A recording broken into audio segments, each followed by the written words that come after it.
Officials say time has run out for those still trying to evacuate. Godspeed to all of us that are in the path of this storm.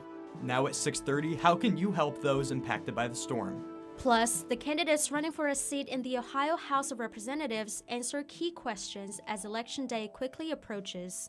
And in sports, Bird Arena is now under renovations that have pushed hockey schedules back. Newswatch starts right now.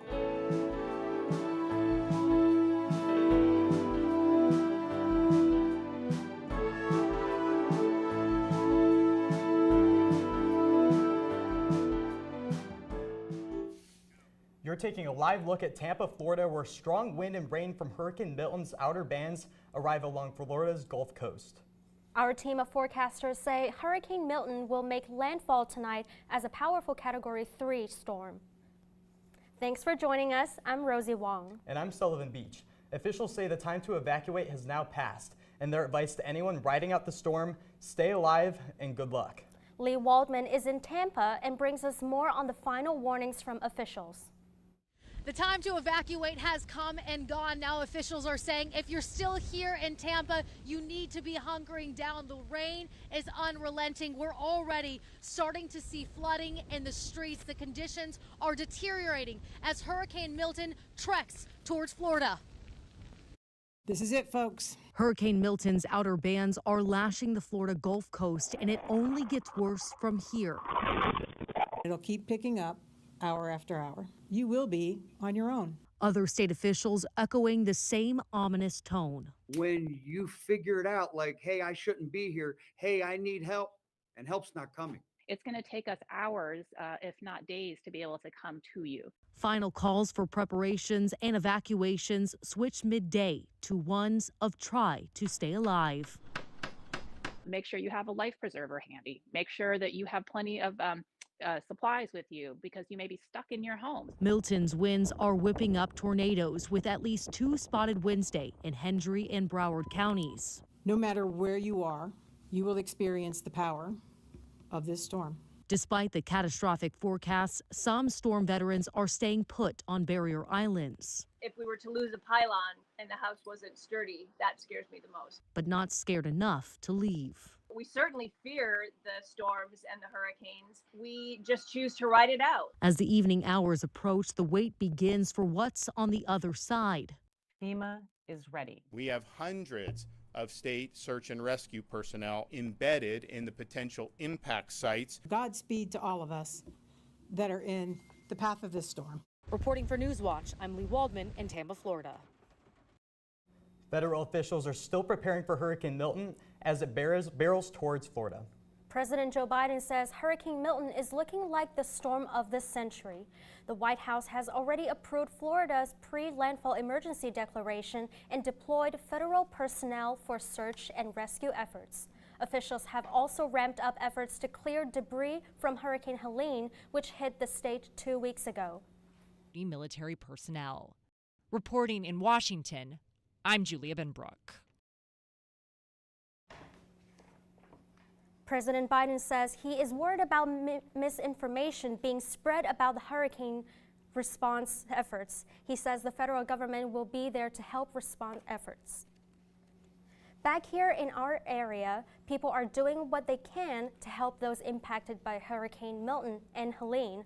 Ohio and West Virginia's National Guards have been activated and are working to help to support response and recovery efforts. Organizations like the American Red Cross is taking financial and blood donations. Here in Athens, Ohio, university and local groups are accepting much-needed supplies for people impacted by these storms. Here with the latest on our weather is forecaster Lexi Belpolsi. Lexi, down in Florida, people are bracing for Hurricane Milton, but here in Southeast Ohio, it's clear skies. Yeah, we are seeing the complete opposite of what Florida is seeing right now. They are expected to have rain for the next 24 hours, while we're expected to have sunny, clear skies for the next 24 hours. That is mainly due to our high pressure, which is part of what's moving Milton, but we'll get to that here in a second. Currently here, it is 68 degrees with clear skies and winds from our north-northwest at about 5 miles per hour. And part of the reason why we have these clear skies, our barometer is sitting steady at 30.5 inches of mercury. That is some pretty high pressure, and we can visualize that a lot better with our frontal systems and our pressure systems.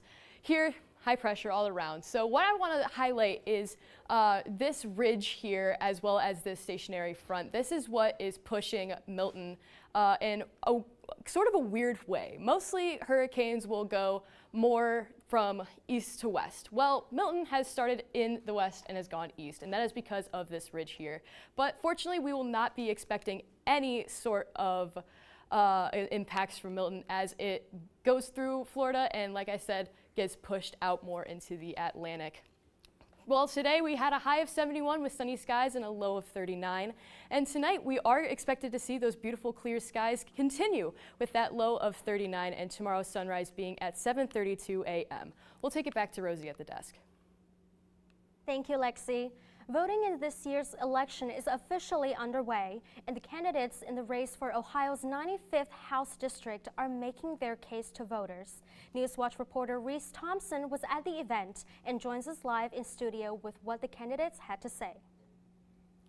Rosie, incumbent Congressman Don Jones and Athens City Council member Micah McCary answered key questions at a Meet the Candidates event hosted by Ohio University. With the election less than a month away, the candidates are trying to show voters why they should be sent to Columbus. One topic was how they plan to handle the opioid crisis. Jones says there needs to be more support systems outside of rehab centers by funding more counselors to the area. People who come back to Appalachia and work as a counselor because they're not going to make as much money here as what they would in bigger cities or urban areas. McCary says his solution is by helping recovering addicts find alternative opportunities. Thinking about what the common driving or contributing factors to these situations can be, like not having economic security, and if we can invest in continuing to get people into jobs that help them feel like they have something to live for. Another topic is what action they support taking to help the job market. McCary says to offset the cost of living starts in financing local business. Small businesses are commonly the backbone of the communities in these counties, and that means that one of the goals I have as a House of Representatives member is to increase availability of grants for small businesses. Jones says enough jobs are available, rather encouraging people to work. We have to work on workforce development. We have a lot of jobs. We just help, and some people say, well, I want to make a lot of money. Ladies and gentlemen, we'll tell you, you have to start somewhere. The candidates were asked about their stance on censoring education to protect children. Jones says it is necessary. We need to have some guardrails in place for our educators so that we make sure all students are getting the most appropriate education and that it's not biased one way or the other. While McCary says it is not necessary. I don't believe in banning books or infringing on any teacher's right to express their interests about the curriculum. Other policies talked about in the forum includes abortion, foreign affairs, and healthcare. Reporting for Newswatch, I'm Reese Thompson, live in studio. Thank you, Reese. WOUB is your election source in Southeast Ohio. To get the latest on key races on air, right here on WOUB and online at woub.org. On election night, join us at 11:30 p.m. for a special report as we cover results as they come in live. Belpre's chief of police is facing charges for allegedly assaulting his stepdaughter. The Washington County Sheriff's Office says deputies arrested Chief Todd Bambala yesterday following a report made by the 14-year-old. Bambala allegedly tackled her onto a bed, hitting her in the face. He faces multiple charges, including obstructing official business and domestic violence. He is being held without bond at the Washington County Jail. Volunteer firefighters are calling out for help as participant numbers continue to drop. Ariel Teppert reports on how fire officials are combating the issue. As calls for help are increasing, there are fewer volunteer firefighters answering those calls. It's a community that we used to where everybody helped each other is gone. Richland Volunteer Fire Department's chief, Dale Sinclair, says their number of volunteers have dropped substantially over the past decade. We used to carry a roster of 25 to 30, and we're down to 14 or 15. The Ohio Governor's Office says the number of volunteer firefighters in 2018 through 2021 decreased by 6.5%. With volunteer firefighter numbers dwindling, departments are left to speculate on what is causing the drop in those volunteering to protect their community.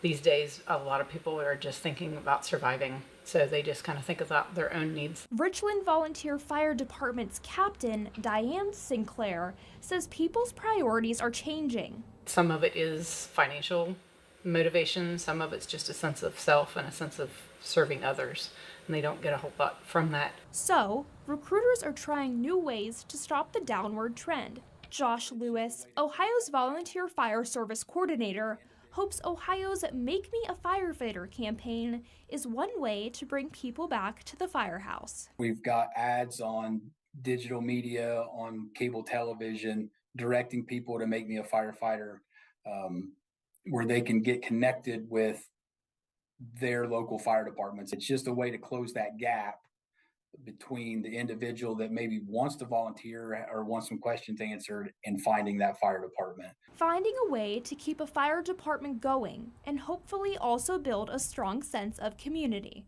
Reporting for Newswatch, I'm Ariel Teppert. The state and local departments says they plan to continue working together to combat the decline of volunteer firefighters. This is going to be a very difficult winter. All signs point to it being more expensive. Coming up, winter is coming, and that means it's time to turn on the heat. But why this year it could cost more to stay warm? And several states file a major lawsuit against social media app TikTok, why they say the app is dangerous for kids. And ladies, it is finally pumpkin spice and cardigan weather, but is that going to continue as we round off our week and go into the weekend? We'll find out more when Newswatch returns.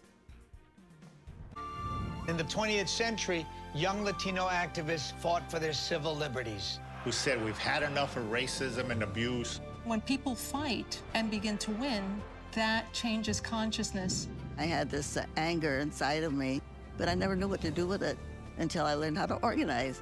Sí, se puede. Here's the thing, the more you push our people down, the more we rise up. Friday at 9 on WOUB. You can't have the United States without the histories of all of the Latino communities. Connection to culture is so important. I move and feel in my traditions and my stories. We do what we love with respect and loyalty. We have changed U.S. history. Sí, se puede. On Masterpiece Mystery. No! It's my neighbor. I think someone's shot him. Mrs. Potts, I can't have you interfering. Judith Potts. Susie Harris. I'm Bex Starling, the vicar's wife. I'm trying to find out who killed my neighbor. And you've decided to have a little poke around. Every time I see you, there are more of you. We're not going to stop investigating, are we? You couldn't have just started a book club, could you? The Marlowe Murder Club on Masterpiece Mystery.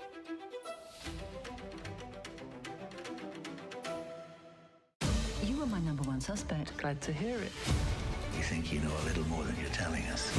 Just build up the tension even more. If you insist. What I've got to do is going to tear me apart.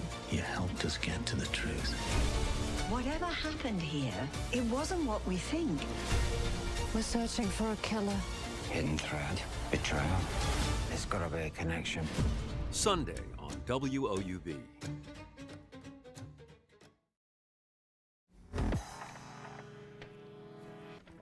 This is a look at the dramatic scene in Naples, Florida, as Hurricane Milton continues its deadly push toward Florida. The National Weather Service says conditions along the Gulf Coast are quickly deteriorating as the historic storm prepares to make landfall.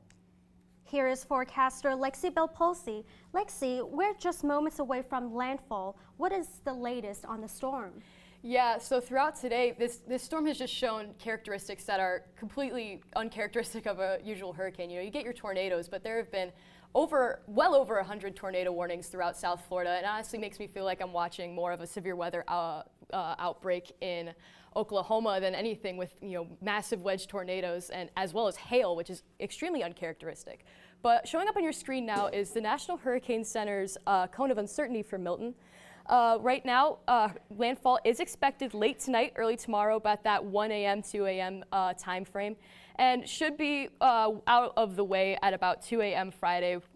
It may look like it at 2 p.m. Thursday, but that wind field is going to keep expanding as it nears landfall. So you're still going to be experiencing some weather from this hurricane. And what I want to highlight is the peak storm surge forecast. I want you to look at the part of the Panhandle that has nothing and Southeast Florida that has nothing, because honestly, there's a storm surge forecast for all of Florida right now. I really want to highlight the storm surge for St. Johns River. This is going to affect Jacksonville, St. Augustine, and Daytona more than anything. You may think you're out of the woods, but there is some heavy north stuff coming in from the north that will cause you to have more of a hurricane feel as well as you go through this devastating hurricane. And the size of this thing is what is really the main concern as that wind field continues to grow. But on a little lighter note, here in Athens, currently it's 68 degrees with those clear skies and winds from our north-northwest at 5 miles per hour. And today we had that high of 71 with sunny skies, as well as that low of 39 tonight, as well as clear skies and tomorrow's sunrise at 7:32 a.m. Now, tomorrow we can expect much of the same. Sunny skies, high of 68, low of 35. We're actually going to start getting into more like frost temperatures overnight, so do keep that in mind as you may want to cover your plants if you still have any out at this point of the season. We're going to start nearing that first frost. Now, we really can look at our high pressure so well with our surface analysis. High pressure here. Oh, tomorrow night, more high pressure. Friday, more high pressure, which this will also help steer Milton out of our way. So we really don't have anything to worry about unless, my heart goes out to everyone out there that has family in Florida. It is truly a scary situation. But if we take a look at our 7-day, we are going to see these sunny skies and fall-like temperatures, other than really Saturday and Sunday with those that 77. Go into next week, as we're going to have a little bit more like polar Canadian air come in at the beginning of next week, where we'll see some 57 and 58, more in the upper 50s going into next week. But what I want to really highlight is our high pressure is going to allow us to see some beautiful northern lights tomorrow night, so make sure you go out and take a look at those. Athens is actually in a part where you can see them. You'll be able to visually see them without having to take a picture, so I just wanted to highlight that. We'll take it back to Rosie, though. Thanks, Lexi. As Lexi said, it's set to be colder next week, meaning many of us will be swapping out the AC for heat. But staying warm this winter could cost you more. The National Energy Assistance Directors Association expects home heating costs will jump by around 10%. Inflation and fuel prices are the reason behind the increases this season. One way to prepare and keep your bills low, experts say, is by turning down the thermostat. If it's 70 degrees at night in your house, turn it down to 68, but do it over a course of days. Every 1% you turn it down, you'll save about 1% on your bill. Experts also say to get your furnace running efficiently ahead of winter and seal windows and doors for any leaks. Also, try opening curtains and blinds during the day when the sun's out. If you're pregnant, you might be interested in the latest lawsuits against TikTok. They allege the platform is harmful for children and teens, and studies suggest that it can be true for social media in general. Amy Kiley reports on what you might want to know to keep your kids safe. For the developing teenage mind, the TikTok platform is like digital nicotine. TikTok faces new lawsuits from 14 state attorneys general who allege it hurts young people's mental health. Our goal is to hold the company accountable for its unlawful conduct and to stop the company from engaging in practices that exploit our young people for profit. Numerous studies show social media in general can harm children and teens. A CDC survey out just yesterday shows high schoolers who use it frequently report more negative experiences and emotions. But the new lawsuits single out TikTok as being especially dangerous. We know that the overuse of social media is driving an epidemic of mental health challenges for young people. TikTok is particularly effective at it. The suits argue TikTok's endless scrolling content is addictive. They say challenge videos on the platform can encourage risky behavior, and late-night push notifications can disrupt sleep.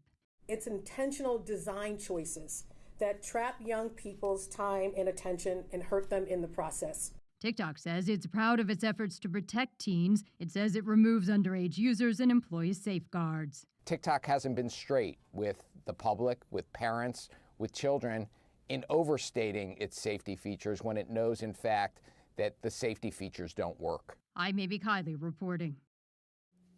Next in sports, Ohio soccer is preparing for a conference matchup tomorrow. And Byrd Arena remains closed during ongoing upgrades. We'll have the details when Newswatch returns. Oh no. This is a precarious situation. This really shows how desperate she is. She can't afford to go hungry any longer. Oh, she jumped. We've got company. These cubs are going to have to tread very carefully. It's one of the most critical periods in Cubs' life now. One of those cubs is going to get hurt or worse. Tonight at 8 on WOUB.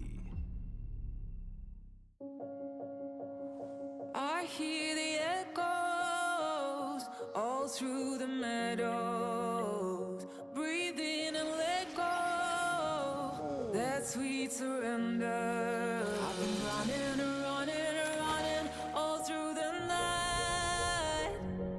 You can knock me down, but I've got my will to survive. Rise up, rise up.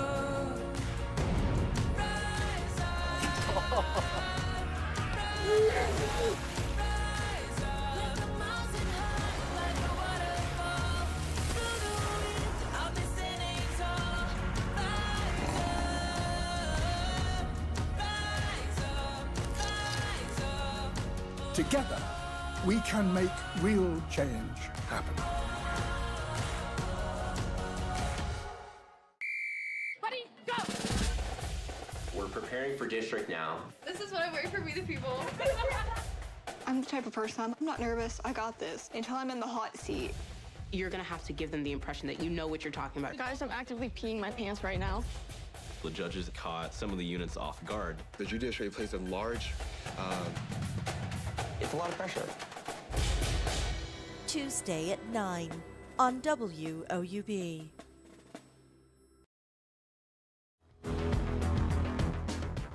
Happy Wednesday, I'm Andrew Bowlby. Byrd Arena is usually full of fans cheering on Ohio's hockey teams during this time of year. However, this fall, the 66-year-old building is undergoing large changes that have kept the doors closed. Byrd Arena is going through major renovations that are upgrading a handful of key pieces of the building. One of the main projects was getting a new compressor that was up to code. The compressor regulates the temperature of the facility and keeps it cold enough to have ice. Byrd Arena Assistant Director Ryan Finkel says the new compressor is an essential part of the upgrades. General things and improving our ice quality, reducing our electric and water usage. So it's a big push to catch us up to the rest of the buildings around the area. While the compressor is now up and running, the delay is with the pipes underneath the floor. The refrigerant fluid that flows underneath the concrete isn't working because of a leak in the pipes.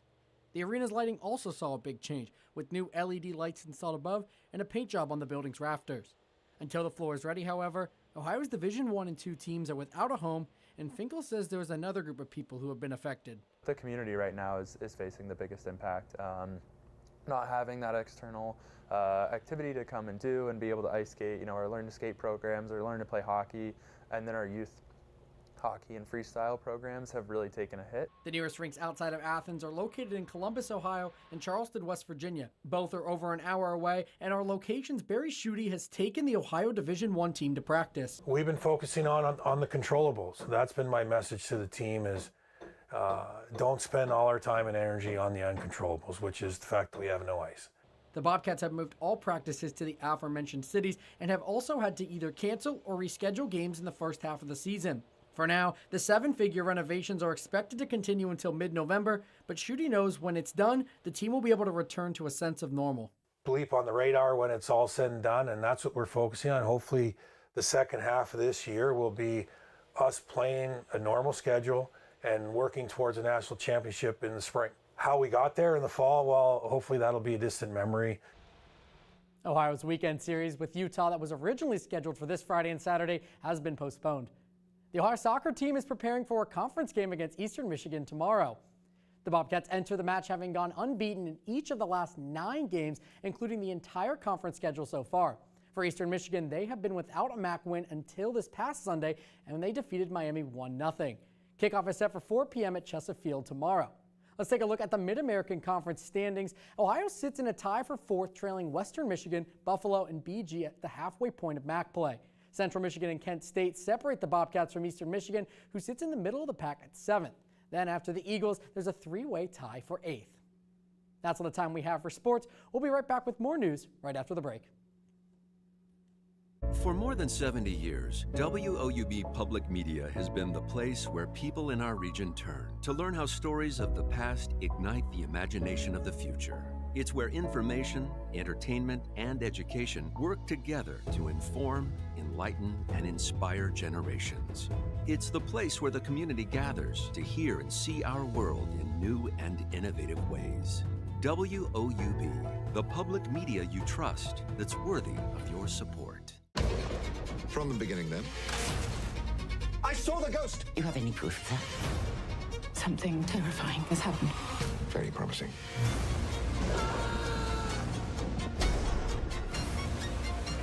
So what have you got for us? We have a bit of a mystery. I have to finish this.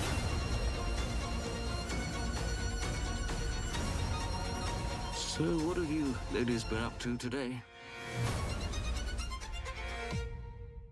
The Cartober fundraising drive is on. Help give back this month by donating your used car, truck, RV, or boat to our station. Donating is easy and it's tax deductible. Just call this toll-free number, schedule your free pickup, we'll tow it and give you a donation receipt.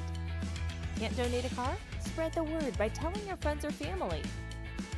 Learn more by calling this toll-free number or visiting us online. On Nova. Solar system. Our solar system is filled with these strange worlds that defy all expectations.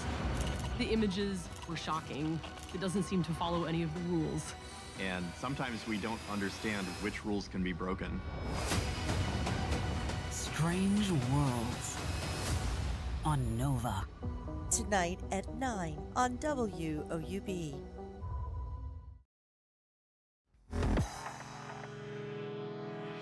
Whether it's a high-stress job or parenting, health experts provide tips to help adults overcome emotional exhaustion.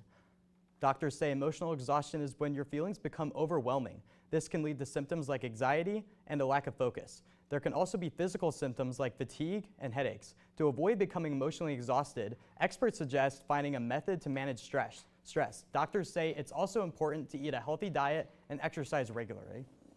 Results are in for perhaps the second most important decision U.S. voters have to make this year. 128 Grazer, you see her right here, is the winner of the 2024 Fat Bear Week contest. The mama bear got more than 71,000 votes to earn the title. She beat male 32 Chunk in this furry election. This annual contest has been going on for a decade in Alaska and is sponsored by the national park. Officials say they do this to boost awareness about the state's wild brown bears. Well, I'll tell you what, I would not want to run into that bear in the woods. That would be just terrifying. I would not want that to happen. Yeah, definitely be scary. I don't think you'd ever want to run into a bear. That's one of my animals that I'm most scared of. Yeah, me too, me too. Yeah, Alan, I don't think I could fight a bear. Yeah, I definitely could not either. I don't think I could outrun a bear either. I would not even want to try. I would say I voted in that. I'm kind of a little upset that Miss 601 didn't win. She lost her whole litter over the summer. I wish she won. It would have been great. Oh, that would have been. That's too bad. Oh my gosh. Yeah, I was just in Wyoming too, and they said there was like tons of bears out there. And that does it for our broadcast this evening. Thanks for watching. Stay tuned for the PBS NewsHour coming up next. Have a great night.